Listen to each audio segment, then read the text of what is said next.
Hi, this is Jaya. In this video, we shall see the summary of The End and the Beginning, a poem by Wislawa Szymborska. The poem is translated by Joanna Trzeciak, and Wislawa Szymborska was born in Poland, that is a small town called Benin, and that is in western Poland. And her family later on moved to Krakow in 1931, and there only she lived for most of her life. And she has written nearly about 15 books of poetry, and her collections are available in English, and the collections are Monologue of a Dog, Miracle Fair, Selected Poems of Wislawa Szymborska, Poems New and Collected, View with a Grain of Sand, Selected Poems, People on the Bridge, Sounds, Feeling, Thoughts, 70 poems. And she has also written a non-required reading, a collection of prose pieces. In 1996, Szymborska won the Nobel Prize in Literature. Her other awards also include Polish Pen Club Prize, an honorary doctorate from Adam Mickiewicz University, the Herder Prize, and the Goethe Prize. Her poem, that is this poem, focuses on the task of reconstruction after a war. That is, after the war has destroyed many things, how we renovate and reconstruct our land. She draws attention to the effect of time on man and memory. A war is a violent event, and it actually ravages the land it is fought on and even scars the mind of all the people who are involved in the war. A war is fought in the belief that it is correct and the deciding end. But this poem shows that it is not so. After a war, the reconstruction starts as life has to continue. And the work of reconstruction creates sad memories of loss and destruction, but at the same time, it also brings the opportunity for a new beginning. There are various things to be done immediately after the war. The land has to be cleaned and cleared to make way for regular life. The war is fought by soldiers, but after the war, the aftermath of the war is dealt by the common man who lives in that land. Reconstruction begins with clearing of debris, rubble, and disposal of the dead so the corpse-filled wagons can pass. The number of dead is so high after a war that they cannot even be given an individual funeral, and the process of rebuilding is long, arduous, and painful. The world is not interested in what is done after a war. It is not sensational nor it is attractive. The focus of the media is fickle, and the media quickly moves away in search of other sensational events or conflicts.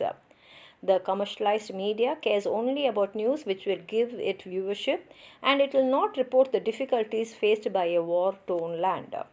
Rebuilding picks up pace and adapts to changing technology. With time, the argument for and against the war also becomes irrelevant and worthless. The older generation will recall the horrors of the war in their stories, but the younger generation, who are the listeners, will not find it interesting. The reason for which the war was fought will become rusted tools that are useless and fit only for the garbage pile. With every new generation, history is distanced, and newer histories crowd out the old till finally there will be a generation that will not know anything about the war or why the war was fought. The poem highlights the devastation caused by war and the Herculean task of rebuilding a nation after a war. Such calamitous activities is bound to leave its mark on the minds of men and on the land. The land regenerates, and with every passing generation, the event dwindles in importance. That is, its importance is going less and less, and finally, even it is forgotten. The poet conveys the idea that wars are ultimately needless waste of resources, that is, both in human and natural resources. And if such a violent event as a war can be forgotten with time, then people should be able to find solutions that are non-violent and peaceful, because anyway, people are going to forget the war. Then why should we have a war which is going to be forgotten? Instead of that, you can try to solve all what you want in a peaceful manner, in a non-violent manner. That is a suggestion given by her. Now let's read the poem. After every war, someone has to clean up. Things won't straighten themselves up after all. Someone has to push the rubble to the side of the road so the corpse-filled wagons can pass. Someone has to get mud in scum and ashes, sofa springs, splintered gas, and bloody rags. Someone has to drag in a girder to prop up a wall. Someone has to glaze a window, rehang a door. Photogenic it's not and takes years. All the cameras have left for another war because the media is interested in what is attracting the people's attention, and therefore they will see where another war is taking place and they'll start covering it. We'll need the bricks back. We'll need the bridges back and new railway stations. Sleeves will go ragged from rolling them up.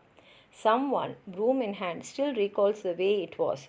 Someone else listens and nods with unsevered head. That is, they are not interested. But already there are those nearby starting to mill up who will find it dull. From out of the bushes, sometimes someone still unearths rusted out arguments and carries them to the garbage pile. Those who knew what was going on here must make way for those who know little, and less than little, and finally as little as nothing. In the grass that has overgrown causes and effects, someone must be stretched out, blade of grass in his mouth, gazing at the clouds. And here ends the poem. If you have anything more to add on to what I've said, please write it in the comment box, like the video, share it with your friends, and if you have not subscribed my channel, please subscribe and support. Thank you.